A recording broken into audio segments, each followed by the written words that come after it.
Balik-balita ho tayo, Pangulong Bongbong Marcos tiniyak na hindi na mauulit ang ghost projects sa mga popondohang proyekto sa susunod na taon.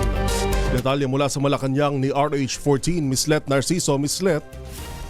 Tiniyak ng Malacanang na pag-aaralang mabuti ang panukalang pondo na isusumite ng ehekutibo sa Kongreso para sa susunod na taon.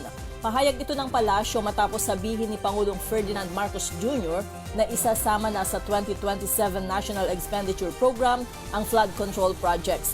Ayon kay Palace Press Officer Claire Castro, nangako ang Pangulo na hindi na mauulit ang katiwalian sa pondo ng bayan. Sabi pa ni Castro, nariyan din si DPWH Secretary Vince Dizon na mahigpit na magbabantay sa implementasyon ng mga proyekto. Gayun din ang Department of Budget and Management na hindi naman anya basta magpapalabas ng pondo kung hindi tama ang magiging proyekto.